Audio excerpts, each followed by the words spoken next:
নবী আপনি বলে দেন যদি তোমরা আল্লাহকে ভালোবাসো তাহলে আমি নবীর অনুসরণ করো। নবী আপনার উম্মত যদি আপনার অনুসরণ করে আমি আল্লাহ তাদেরকে ভালোবাসবো। আবার বলেন আমরা ভালোবাসতে চাই কারে? এখন আল্লাহ বলতেছে নবী আপনি বলেন ওরা যেন আপনার অনুসরণ করে, আপনারে অনুসরণ করলে আমি আল্লাহ ওদেরকে ভালোবাসবো।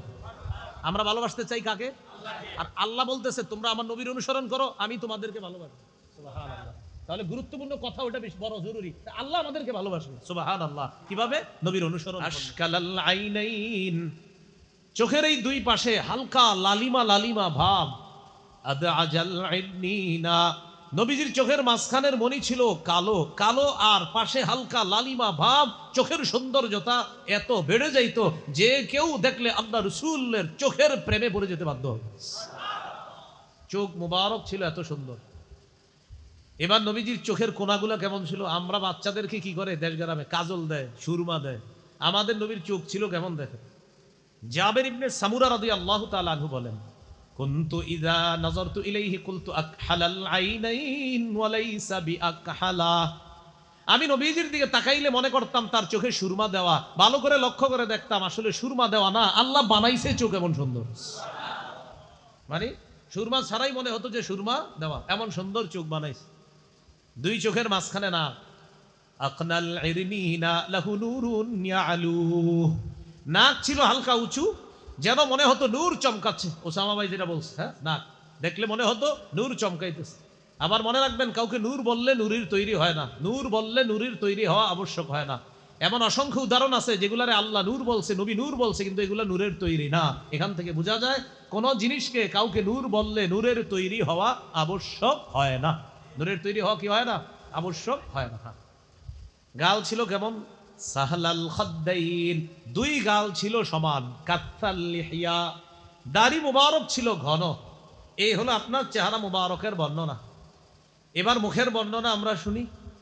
নবীজি সাল্লাল্লাহু আলাইহি সাল্লাম যখন মুখ দিয়ে কথা বলতেন, আম্মাজান আয়েশা সিদ্দিকা রাদিয়াল্লাহু তাআলা আনহা বলেন, তাকান আমার দিকে, এত আস্তে আস্তে কথা বলতেন। আম্মাজান বলেন লাউ আদ্দাহুল আদুল আহসা, নবীজি এত আস্তে কথা বলতেন কোন গণনাকারী গণনা করতে চাইলে নবীর কথাগুলা গুনে রাখতে পারতেন।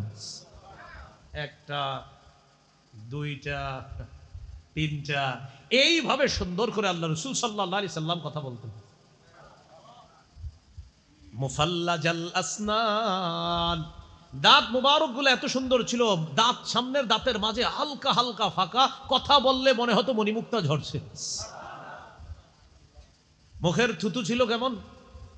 থুতুটা ছিল এমন, ওসামা ভাই সামান্য অংশটা বলছে, বুখারীর বর্ণনা 4210 নম্বর হাদিস।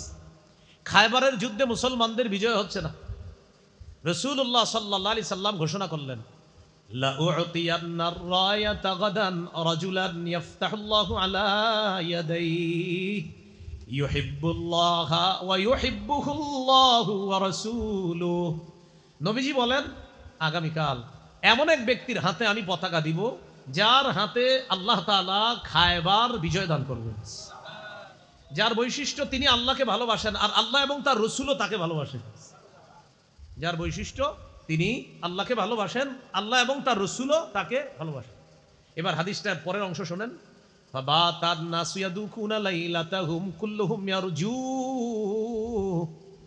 আইয়ুহুম ইউতাহা, প্রত্যেকে রাতের বেলা এই জল্পনায় কাটাইয়া দিতেছে কালকে পতাকাটা না জানি কারে দেওয়া হয়, দিবে কয়জন রে? সবার ঘুম নাই, সবাই আমারে, ওরে না আমারই মনে হয়, একজন যেহেতু সে আমি না মনে হয়, আবু বকর, উমরও তো আছে না, আলী। এভাবে প্রত্যেকে কল্পনা করতেছে একজন, সে একজন কে হবে। পরের দিন সবাই নবীর সামনে আসছে। নবীজি বলেন আইনা আলী ইবনু আবি তালেব, আলী কোথায়? সুবহানাল্লাহ। ফাআরসালু ইলাইহি, আলী রাদিয়াল্লাহু তাআলা আনহুর কথা জিজ্ঞাসা করার সাথে সাথে সাহাবায়ে কেরাম বললেন হুয়া ইয়াশতাকি আইনাইহি ইয়া রাসূলুল্লাহ, হুজুর আলীর তো চোখে সমস্যা, এজন্য আলী আসে নাই। ফাআরসালু ইলাইহি, হযরত আলীর কাছে লোক পাঠানো হলো। ফাউতিয়া বিহি, হযরত আলীকে আনা হলো। ফাবাসাকা ফি আইনাইহি, নবীজি হযরত আলীর চোখ মুবারকের মধ্যে একটু থুতু লাগায়া দিস। ফাবারাআ কান্নাহু লাম ইয়াকুন বিহি ওয়াজাউন, সাহাবী সাহল ইবনে সাদ আস-সাঈদী রাদিয়াল্লাহু তাআলা আনহু বলেন হযরত আলীর চোখ দুইটা এমন ভাবে ভালো হয়ে গেল যেন এই দুই চোখে কখনো কোনোদিন সমস্যাই হয়নি। এ হলো নবীজির থুতু মুবারক। এবার আসেন নবীজি সাল্লাল্লাহু আলাইহি সাল্লামের ফু মুবারক। বিসমিল্লাহির রহমানির রহিম। আপনি আমার একটা ফু দেন, বিসমিল্লাহ বলেন, বিসমিল্লাহ বলেন। এই যে উনি আমার ফু দিছে, আমিও দিছি, কারণ আমি ফাউ দিমুখ, আমি দিছি একটা নিয়ে নিছি। এই যে ফু, আপনারা এই ফু ছিল কেমন রাসূল সাল্লাল্লাহু আলাইহি সাল্লামের? নবীজি সাল্লাল্লাহু আলাইহি সাল্লামের ফু ছিল এমন, নবীজির একজন সাহাবী নাম সালামা ইবনুল আকওয়া রাদিয়াল্লাহু তাআলা, আবু দাউদের হাদিস।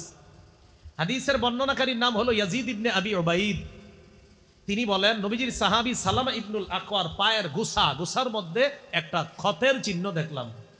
রাআইতু আসারা দারবাতিন ফি সাকিস সালামা, আমি সালামার পায়ের গোছার মধ্যে একটি ক্ষতের চিহ্ন দেখতে পেলাম। তো ক্ষতের চিহ্ন দেখতে পাওয়ার পর আমি তাকে প্রশ্ন করলাম, এটা কি সমস্যা হয়েছে আপনার? মানে এমন একটা ক্ষত আমার পায়ে, যদি আপনারা দেখতেন এই ক্ষত দেখার পরে যদি আমি স্বাভাবিক হাঁটতাম, বলতেন হুজুর এরকম সমস্যা নিয়ে আপনি স্বাভাবিকভাবে হাঁটতেছেন, আশ্চর্য হয়ে যেতেন। তো উনি তাবি সাহাবীর পায়ে ক্ষত দেখা বলতেছে, আপনার এখানে কি সমস্যা হয়েছে? আর আপনি কি সুন্দর দিব্যি হাঁটতেছেন, চলতেছেন, আপনার কোনো সমস্যা হয় না? সাহাবী সালামা ইবনুল আকওয়া রাদিয়াল্লাহু তাআলা আনহু জবাব দিলেন, আসাবাতনি ইয়াউমা খাইবার, খায়বারের যুদ্ধের দিন আমার এখানে আঘাত লাগছে। আঘাত লাগার পর ঘোষণা হয়ে গেল নবীর সাহাবী সালামার পায়ে আঘাত লাগছে। যেই সাহাবী প্রচুর দৌড়াইতে পারতেন, এই সাহাবীর পায়ের গোছায় সমস্যা হয়ে গেছে। তাহলে সমস্যাটা মারাত্মক, কারণ তার মূল একটা শক্তি ছিল পা, তিনি দৌড়াইতে পারতেন খুব জোরে। সালামা ইবনুল আকওয়া রাদিয়াল্লাহু তাআলা আনহুকে নবীজির কাছে আনা হলো। তিনি বলেন, ফানাফাসা ফিয়া সালাসা নাফাসাত, নবীজি আমারে 3টা ফু দিলেন। ফু দেওয়ার পর ফামাশতাকাইতুহা হাত্তা সাআ, আজ পর্যন্ত আমি আমার এখানে আর কোনো ব্যথা অনুভব করি না। নবীজির কুলি মুবারক কেমন ছিল? মুখে পানি নিয়ে করে আমরা ফেলে দেই যে কুলিটা কেমন ছিল? হাদিসের একটা কিতাব নাম মুসনাদে আহমদ, এই কিতাবের 18,838 নম্বর হাদিস। এই হাদিসের মধ্যে আসছে, উতিয়া রাসূলুল্লাহ সাল্লাল্লাহু আলাইহি ওয়াসাল্লাম বিদালবিম মিম্মা, নবীজির কাছে এক বালতি পানি আনা হলো। ফাশারিবা মিন, আল্লাহ নবী পানি পান করলেন। ফামাজ্জা, নবীজি সাল্লাল্লাহু আলাইহি সাল্লাম পানি পান করার পর কুলি করলেন। কুলি করার পর সুম্মা সাব্বা ফিল বিইরি, নবীজি কুলির পানিটা বালতির মধ্যে অথবা কূপের মধ্যে ফেলে দিলেন। ফাফাহা মিনহা মিসলু রিহিল মিসকি, সাহাবী বলেন কূপের পানির সাথে নবীর কুলি মুবারক লাগার পর কূপ থেকে মেশক আম্বরের ঘ্রাণ বের হওয়া শুরু হয়। মেশক আম্বর বের হইতেছে কূপ থেকে, এগুলো কুলি। এইগুলো নবীজি সাল্লাল্লাহু আলাইহি সাল্লামের চেহারা মুবারক। রাসূল সাল্লাল্লাহু আলাইহি সাল্লামের এই গলা মুবারক কেমন ছিল?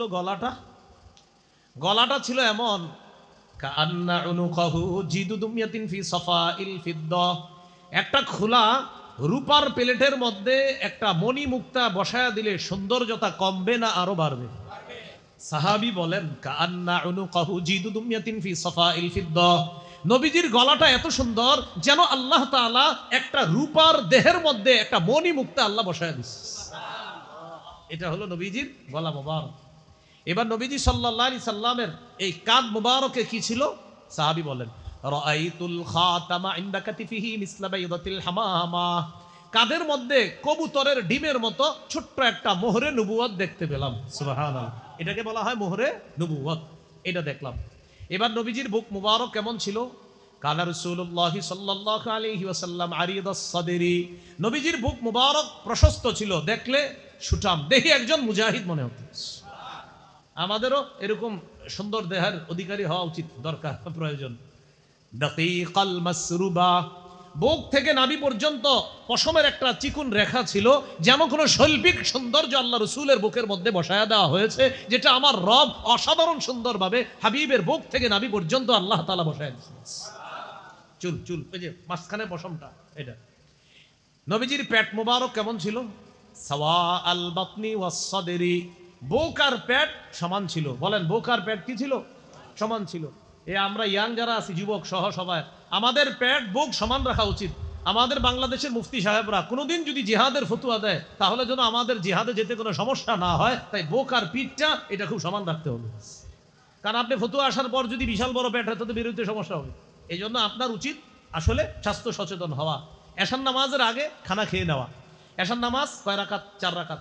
পরে কয় রাকাত সুন্নত? 2 রাকাত। হলো কয় রাকাত? 6 রাকাত। এরপরে পড়বেন 8 রাকাত, 8 আর 6 কত? 14 রাকাত। ওই 8 হলো 12 মাসের 8, যেটা আমাদের নবীজির 12 মাসের আমল ছিল। ওই রমজান মাস আসলে যেটা দিয়ে দলিল দেন, আসলে এটা 12 মাসের আমল। বলেন 8 কি শুধু রমজানের না 12 মাসের? এটা আম্মাজান আয়েশা সিদ্দিকার বর্ণনা, বুখারীর বর্ণনা। আম্মাজান বলেছেন নবী রমজান আর রমজানের বাহিরে সারা বছর 8 রাকাত তাহাজ্জুদ পড়তেন, এই সেই 8 রাকাত। তাহলে আপনি 6 রাকাত পড়তে পারেন আর 8 রাকাত আপনি পড়তে পারেন, যেহেতু আপনি ঘুমায় যাবেন তাড়াতাড়ি, নফলের নিয়ত করে 8 রাকাত পড়ে ফেলেন। এই হলো আপনার 6 আর 8 14, ভিতির 3 রাকাত হলো 17 রাকাত। তাহলে আশা খাবেন এশার আগে। আশা মানে রাতের খাবার। বলেন আশা অর্থ কি? রাতের খাবার। আরবিতে আশা উন অর্থ কি? রাতের খাবার। বলেন আশা, বলেন ইশার আগে। বলেন আশা খাবো ইশার আগে, অর্থাৎ রাতের খাবার এশার আগে। তাহলে আশা অর্থ কি? রাতের খাবার। স্ত্রীকে বলবেন এখন থেকে আশা হবে এশার আগে। স্ত্রী বলবে এটা আবার কি? আশা এশার আগে মানে? বলবেন আশা অর্থ রাতের খাবার, এখন থেকে রাতের খাবার হবে এশার আগে। তাহলে শর্টে কিভাবে বলবো? আশা হবে ইশার আগে। আশা না কিন্তু আশা, আইন দিয়ে আশা, আশা হবে ইশার আগে। হ্যাঁ আশা ঈশা, আইনের উপর জবর হলে রাতের খাবার, জের হলে এশার নামাজ। জের হলে এশার নামাজ আর জবর হলে, বলেন জের হলে এশার নামাজ, জবর হলে রাতের খাবার। বলে আশা ইশার আগে, মনে থাকবে তো? আচ্ছা আশা হবে ইশার আগে। হ্যাঁ আশা হবে আবার মনে, কিন্তু আশা ইশার আগে। তো এটা আপনি এশার নামাজের আগে খাবার খেয়ে ফেলবেন, আর ওই যে 17 রাকাত নামাজ পড়বেন, ইনশাল্লাহ আপনার পেটটা আর তত বড় হবে না। এইভাবে আসলে উচিত আমাদের স্বাস্থ্য সচেতন হওয়া। আল্লাহ তৌফিক দান করেন। এই হলো রাসূল সাল্লাল্লাহু আলাইহি সাল্লামের পেট এবং বুক মুবারকের বর্ণনা। হাত এবং পা। আলী রাদিয়াল্লাহু তাআলা আনহুর বর্ণনা, তিরমিজির হাদিস 3637 নম্বর হাদিস। কানা রাসূলুল্লাহি সাল্লাল্লাহু আলাইহি ওয়াসাল্লাম শাসনাল কাফাইনি ওয়াল কাদামাইন। নবীজির হাত এবং পা ছিল কিছুটা মাংসালো। আর হাত কেমন ছিল? আলিয়ানা, নরম ছিল, তুলতুলে নরম, রেশম, এই পাতলা নরম রেশমের চাইতে আল্লাহ রসুলের হাত মুবারক ছিল আরো নরম। তবে তরবারি হাতে নিলে আবার একজন বীর মুজাহিদ। সুবহানাল্লাহ, এটাই নবীজির বৈশিষ্ট্য। আলী হাসান ওসামা ভাই এটা বয়ান করলেন না যে নবীজি বেশি লম্বাও ছিলেন না, খাটোও ছিলেন না, বাকি সবার মাঝে দাঁড়াইলে দূর থেকে সবাই বুঝতো এটা আল্লাহ রসুল। সুবহানাল্লাহ, এটাই নবীজির বিশেষ বৈশিষ্ট্য। বলেন এটা নবীজির কি বিশেষ বৈশিষ্ট্য? সুবহানাল্লাহ। তো এই ছিল রাসূল সাল্লাল্লাহু আলাইহি সাল্লামের হাতের বৈশিষ্ট্য। পা কেমন ছিল? পাও হালকা মাংসালো ছিল। তিনি যখন হাঁটতেন অসাধারণ সহজ সরল মানুষের মতো তিনি হাঁটতেন। মাশা তাকাফফা, যখন চলতেন সামনের দিকে একটু ঝুঁকে চলতেন। কান্নামা ইন হাত্তা মিন সবাব, যেন তিনি উপর থেকে নিচে নামতেছে।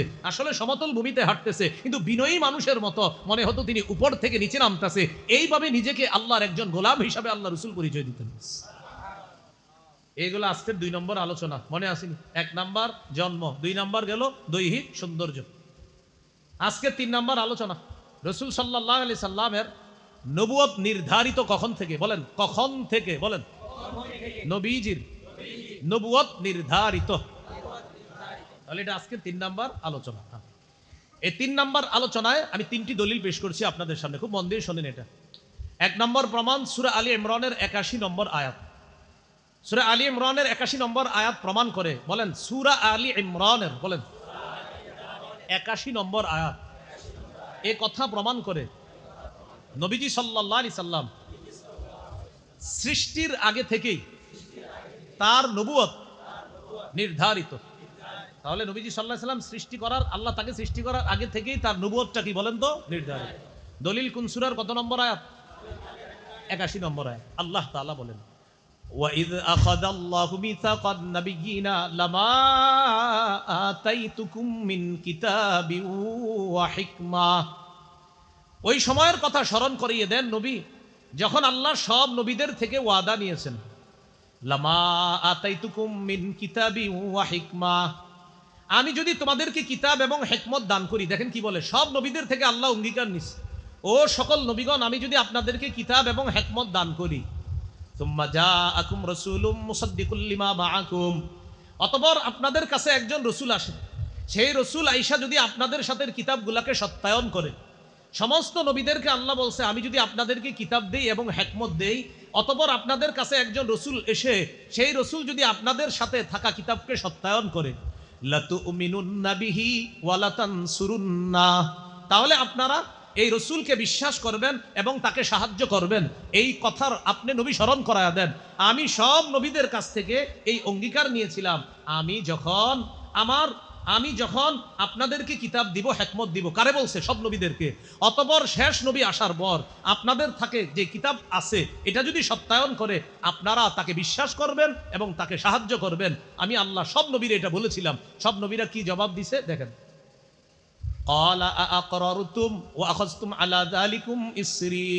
আল্লাহ সব নবীদেরকে বললেন, আপনারা কি এটা স্বীকার করেন? আর আমি যে দায়িত্ব দিলাম, এই দায়িত্ব কি আপনারা গ্রহণ করছেন? যে আমার নবী আপনাদেরকে সত্যায়ন করবে, এটা কি বিশ্বাস করবেন আর তাকে সাহায্য করবেন? সব নবীরা জবাব দিছে, আকরারনা, আমরা স্বীকার করলাম। আয়াত প্রমাণ করে আমাদের নবীজির নবুয়ত নির্ধারিত সৃষ্টির আগে থেকে, যেটা আল্লাহ সব নবীর কাছ থেকে অঙ্গীকার নিয়েছে। সুবহানাল্লাহ। তাহলে আল্লাহ তাআলা এই অঙ্গীকার নিছে। এবার দেখেন আল্লাহ কি বলেন, ক্বালা ফাশহাদু, সব নবীরা সাক্ষী থাকেন। আপনারা যে স্বীকার করছেন, আমার শেষ নবী আইসা যদি আপনাদের এই কথা সত্যায়ন করে, আপনারা ঈমান আনবেন, বিশ্বাস করবেন আর তাকে সাহায্য করবেন। এই যে স্বীকার করলেন, একজন সাক্ষী থাকেন আরেকজনের পক্ষে, যে এক নবী আরেক নবীর সাক্ষী। ক্বালা ফাশহাদু আনা মাকুম মিনাশ শাহিদিন, আল্লাহ বলেন তোমরা সাক্ষী থাকো নবীরা, আমার শেষ নবী আসলে যে তোমরা স্বীকার কর্তা, এটা সব নবীরা একজন আরেকজনের সাক্ষী, আর আমি আল্লাহও সাক্ষী। তাহলে আমাদের নবী যে রসুল হবে, নবী হবে, এটা সৃষ্টির আগে থেকেই নির্ধারিত। এটা হলো 1 নম্বর দলিল। 2 নম্বর দলিল তিরমিজির হাদিস 3609 নম্বর হাদিস। এই হাদিসের বর্ণনাকারী আবু হুরায়রা রাদিয়াল্লাহু তাআলা তিনি বলেন, ক্বালু ইয়া রাসূলুল্লাহ মাতা ওয়াজাবাত লাকাল নুবুওয়া, সাহাবায়ে কেরাম নবীজিকে প্রশ্ন করলেন, হুজুর আপনার জন্য নবুয়ত সাব্যস্ত হয়েছে কখন? সাহাবায়ে কেরাম নবীকে প্রশ্ন করলেন, মাতা ওয়াজাবাত লাকাত নুবুওয়া, হুজুর আপনার জন্য নবুয়ত সাব্যস্ত হয়েছে কখন? নবীজি জবাব দিলেন, আমার জন্য নবুয়ত সাব্যস্ত হয়েছে ওয়া আদামু বাইনার রূহি ওয়াল জাসাদ, আদম নবী যখন রূহ এবং শরীরের মাঝে, তখন থেকে আমার জন্য নবুয়ত সাব্যস্ত। সুবহানাল্লাহ। তাহলে আমার সাথে বলেন, বলেন সৃষ্টির আগে থেকে, বলেন নবীজির নবুয়ত নির্ধারিত। তাহলে আজকের 3 নম্বর আলোচনা, কখন থেকে নবীজির নবুয়ত নির্ধারিত? জবাব দেন তো। সৃষ্টির নবীজির নবুয়ত নির্ধারিত। দলিল 1 নম্বর দলিল পেয়েছি কোত্থেকে আমরা? সূরা আলী ইমরানের 81 নম্বর আয়াত আর তিরমিজির হাদিস 3609 নম্বর হাদিস। এবার আমাদের 4 নম্বর আলোচনা, সেটা হলো নবীজির নবুয়ত প্রকাশ করেছে আল্লাহ কবে। এই দলিল নিব আমরা বুখারী থেকে, 3902 নম্বর হাদিস, বুখারীর 3902 নম্বর হাদিস। এই হাদিসের বর্ণনাকারী আব্দুল্লাহ ইবনে আব্বাস রাদিয়াল্লাহু তাআলা আনহুমা তিনি বলেন, বুইসা রাসূলুল্লাহ সাল্লাল্লাহু আলাইহি ওয়াসাল্লাম লি 40 সানা, নবীজির নবুয়ত প্রকাশ হয়েছে 40 বছর বয়সে। গুরুত্বপূর্ণ একটা কথা আপনারা শিখছেন, আমি প্রশ্ন করি। 3 নম্বর আলোচনা, বলেন তো নবীজির নবুয়ত নির্ধারিত কখন থেকে? 4 নম্বর আলোচনা, বলেন তো নবীজির নবুয়ত প্রকাশ কখন? মাশাআল্লাহ। তাহলে 3 নম্বর আলোচনা, নবীজির নবুয়ত নির্ধারিত কখন থেকে? আর 4 নম্বর আলোচনা, নবীজির নবুয়ত প্রকাশ পেয়েছে কয় বছর বয়সে? এটাই বুখারীর 3902 নম্বর হাদিস। আব্দুল্লাহ ইবনে আব্বাস রাদিয়াল্লাহু তাআলা আনহুমার বর্ণনা, তিনি বলেন, বুইসা রাসূলুল্লাহ সাল্লাল্লাহু আলাইহি ওয়াসাল্লাম লি 40 সানা, নবীজির বয়স যখন 40, তখন তার নবুয়তের প্রকাশ ঘটিয়েছেন আল্লাহ, প্রকাশ ঘটানো হয়েছে। ওয়া মাকাসা বিমাক্কাতা লি 13 সানা, তিনি মক্কায় ছিলেন 13 বছর। ওয়া হাজারা 10 সিনিনা, অতঃপর তিনি হিজরত করে মদিনায় ছিলেন 10 বছর। ওয়া ক্বাদ মাতা ওয়া হুয়া ইবনু 63 তিনি 63 বছর বয়সে ইন্তেকাল করলেন। তিনি 63 বছর বয়সে ইন্তেকাল করলেন। আজকে গুরুত্বপূর্ণ 2টা আলোচনা শিখছেন আপনারা, 3 আর 4 নাম্বারটা আমি আবার জিজ্ঞাসা করি, নবীজির নবুয়ত নির্ধারিত কখন থেকে? 4 নাম্বার আলোচনা, নবুয়তের প্রকাশ কখন? এই বাংলাটা যদি মনে রাখেন, অনেক সমস্যা থেকে সমাধান পেয়ে যাবেন। এই 2টা বাংলা মনে রাখবেন আপনারা, ঠিক এই বাংলাটাই মনে রাখবেন। বলবেন নবীর নবুয়ত নির্ধারিত সৃষ্টির আগে থেকে, আর নবুয়তের প্রকাশ 40 বছর বয়সে। ব্যাস, এই কথাটা মনে রাখলে দেখবেন অনেক বেদাতি লোক আছে যারা, তারা অনেক কিছু বলে নবীজির ব্যাপারে উল্টা পাল্টা, তাদের কথা আপনি 2টা বাংলার জবাব দিবেন। 1, বলবেন ভাই নবীজির নবুয়ত নির্ধারণ সৃষ্টির আগে থেকে, দলিল সূরা আলী ইমরানের 81 নম্বর আয়াত, তিরমিজির 3609 নম্বর হাদিস। 4 নম্বর আলোচনা, নবীজির নবুয়ত প্রকাশ 40 বছর বয়সে, দলিল সহিহ বুখারীর 3902 নম্বর হাদিস। আল্লাহ আমাদেরকে কথাগুলা, বাংলাটা আমি যেভাবে শিখেছি 3 আর 4 নাম্বারটা, এইভাবে মনে রেখে অন্যদেরকে ইনশাল্লাহ জবাব যেন দিতে পারি, আল্লাহ তৌফিক দান করুন। আর জবাব না দিতে পারলে চুপ থেকে আমদানি জিনিস থেকে কিছু বলে দিয়েন না, ঠিক এই বাংলাটাই বলবেন। নবুয়ত নির্ধারিত আর একটা নবুয়তের প্রকাশ, একটা নির্ধারিত আর একটা প্রকাশ। আর এই বাংলা দুইটা মনে না থাকলে বলবেন ভাই আলেমদের কাছে যান, আমি সঠিক বলতে পারি না বা একটুক জানি, 40 বছর বয়সে নবুয়জির নবুয়ত প্রকাশ হয়েছে। আর আরেকটা বাংলা আছে ভাই আমার মাথায় আসতেছে না, আসলে আপনারা বলবো, আন্দাজি নিজের থেকে বানায় একটা বলে দিন না। আল্লাহ আমাদের সকলকে সতর্কতা অবলম্বন করে নবীর শানে কথাবার্তা বলার তৌফিক দান করে। এগুলো আজকে 4 নম্বর আলোচনা। আজকের 5 নম্বর আলোচনা, আমাদের নবী শেষ নবী, তারপরে আর কোনো নবী নেই। সহিহ বুখারীর বর্ণনা 3535 নম্বর হাদিস, মানে 3535 3535। এই হাদিসের মধ্যে আসছে রাসূলুল্লাহ সাল্লাল্লাহু আলাইহি সাল্লাম বলেন, ইন্না মাসালি ওয়া মাসালাল আমবিয়াই কামাসালি রাজুলিন বানা বাইতান ফাআহসানাহু ওয়া আজমালা ইল্লা মাওদিআ লাবিনাতিন ফি জাওিয়া। নবী বলেন, আমার আর আমার পূর্ববর্তী নবীদের দৃষ্টান্ত এমন এক ব্যক্তির মতো, যে ব্যক্তি একটি ঘর বানিয়েছে, ঘরটা সুন্দরভাবে সাজিয়েছে, তবে ঘরের কোনায় একটা ইটের জায়গা ফাঁকা। নবীজি বলেন, ফাজাআলান নাসু ইয়াতুফুনা বিহি ওয়া ইয়াজাবুনা লাহু ওয়া ইয়াকুলুনা হাল্লা উদিআত হাযিহিল লাবিনা।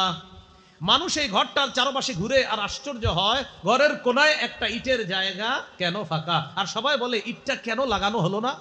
এবার আমাদের নবী বলেন, আনা আল্লাবিনা আনা খাতামুন নাবিয়্যিন লা নাবিয়্যা বাদি। শোনো তোমরা, যেই ইটটা এখনো লাগানো হয় নাই, আমি হলাম সেই ইট। সুবহানাল্লাহ। এর মানে নবুয়তের ঘর আল্লাহ সুন্দর ঘরটারে সাজাইছে, নবুয়তের ঘর আল্লাহ বানিয়েছে, ঘরটা আল্লাহ সাজিয়েছে। আদম থেকে ঈসা নবী পর্যন্ত নবুয়তের ঘর আল্লাহ বানিয়েছে, ঘর আল্লাহ সাজিয়েছে, বাকি একটা ইটের জায়গা এখনো ফাঁকা। নবী বলেন, আমি সেই ইট, আমার মাধ্যমে ওই জায়গাটা পূরণ করে নবুয়তের ঘরের সৌন্দর্যের সমাপ্ত আল্লাহ করে দিয়েছে। এবার নবীজি বলেন, আনা খাতামুন নাবিয়্যিন লা নাবিয়্যা বাদি। আমি শেষ নবী, আমার পরে আর কোনো নবী হবে না। আমাদের নবীজির পরে কেউ যদি বলে সে নবী, সে জিল্লি নবী, সে ওই নবী, সে সেই নবী, সে গাছের নিচের নবী, সে অমুক জায়গার নবী, মানে বিভিন্ন নাম দিবে, সে হাকিকি নবী, সে রূপক অর্থের নবী, আমাদের নবীর পরে যদি কেউ এরকম বলে, সে কাফের, তার অনুসারীরা কাফের, তাকে সমর্থনকারীরা কাফের। এ হলো আজকের 5 নম্বর আলোচনা। সর্বশেষ, আমাদের নবী অনুসরণীয়, এটা আল্লাহর হুকুম, আতিউল্লাহ ওয়া আতিউর রাসূল। তোমরা আল্লাহর আনুগত্য করো, রাসূল সাল্লাল্লাহু আলাইহি সাল্লামের আনুগত্য করো। আল্লাহকে ভালোবাসতে চাই কারা কারা? হাত তুলে সবাই রাখি, সবাই আল্লাহকে ভালোবাসতে চাই। আল্লাহ বলে দিয়েছেন কি শুনেন, হাত তুলে শুনেন। নবী আপনি বলে দেন, যদি তোমরা আল্লাহকে ভালোবাসো তাহলে আমি নবীর অনুসরণ করো। নবী আপনার উম্মত যদি আপনার অনুসরণ করে, আমি আল্লাহ তাদেরকে ভালোবাসবো। আবার বলেন, আমরা ভালোবাসতে চাই কারে? এখন আল্লাহ বলতেছে, নবী আপনি বলেন ওরা যেন আপনার অনুসরণ করে, আপনারে অনুসরণ করলে আমি আল্লাহ ওদেরকে ভালোবাসবো। আমরা ভালোবাসতে চাই কাকে? আর আল্লাহ বলতেছে, তোমরা আমার নবীর অনুসরণ করো, আমি তোমাদেরকে ভালোবাসবো। সুবহানাল্লাহ। তাহলে গুরুত্বপূর্ণ কথা, ওটা বেশ বড় জরুরি। আল্লাহ আমাদেরকে ভালোবাসবে, সুবহানাল্লাহ। কিভাবে? নবীর অনুসরণ করলে। মনে থাকবেন ইনশাআল্লাহ। বাস, সংক্ষিপ্ত এই 6টি কথা বললাম, আমরা মনে রাখবো। 1 নম্বর কথা ছিল, নবীর জন্ম দিনটা বাৎসরিক। সোমবার বাৎসরিক না, না সোমবার বাৎসরিক না, সোমবার বছরে একবার। জোরে বলেন, সোমবার বছরে একবার। আরো জোরে। বাস, তাহলে জন্মদিনের আমল বাৎসরিক না সাপ্তাহিক? মাশাআল্লাহ। 2 নম্বর, সবচেয়ে সুন্দর কে? নবী। এবার আমার সাথে একটু বলেন, দৈহিক সৌন্দর্যে তিনিই সেরা, চারিত্রিক সৌন্দর্যে তিনিই সেরা, অতএব তিনিই অনুসরণীয়। যদি বলেন উনি দেখতে কেমন? হয় সুন্দর। ওনার চরিত্র কেমন? হয় সুন্দর। অনুসরণ তাকেই করতে হবে। সুবহানাল্লাহ। তাহলে দৈহিক সৌন্দর্য তিনি সেরা, চারিত্রিক সৌন্দর্য তিনি সেরা। এ হলো দ্বিতীয় আলোচনা। 3 নম্বর আলোচনাটা গুরুত্বপূর্ণ, আমাদের নবীজির নবুয়ত নির্ধারিত। মাশাআল্লাহ। বাংলাটা মনে থাকলে বলবেন, আর না থাকলে বলবেন ভাই এই মুহূর্তে মনে নেই, বানায়া কিছু বলা যাবে না। 4 নম্বর আলোচনা, আমাদের নবীজির নবুয়ত প্রকাশ। মাশাআল্লাহ। 5 নম্বর আলোচনা, আমাদের নবীর পরে নবী আসবে না, না হবে না? ধোঁকাবাজ আপনারে বলবে ঈসা নবী আসবে, আপনি জবাব দিবেন হবে না। বলবে কি ঈসা নবী আসবে, আপনি বলবেন কি হবে না। হে বলবে কিরে ঘটনা কি, আমারে কোন দিক দিয়ে পেঁচায়? আপনি বলবেন তুমি আমারে পেঁচাইতে চাও, আমিও তোমার এক পেঁচে ফেলাই দিছি। তুমি বলছো আসবে না, আমি বললাম হবে না। এবার আপনারে বলবে হবে না মানে কি ভাই? বলবেন আমাদের নবীর পরে নবী হয় নাই, নতুন করে নবী হবে না। আমি এটাই বুঝাতে চেয়েছি, ঈসা নবী আমাদের নবীর আগে নবী হয়েছেন, তিনি এখনো ইন্তেকাল করেন নাই, তিনি আসবে, আল্লাহ তারে আনবেন, এটা আল্লাহ তাআলার যখন ইচ্ছা তখন আনবেন। কিন্তু আমাদের নবীর পরে নবী হয় নাই, হবে না। এই আকীদা তুমিও রাখতে হবে, আমিও রাখতে হবে। আর তুমি যদি এই আকীদা না রাখো, তুমি কাফের।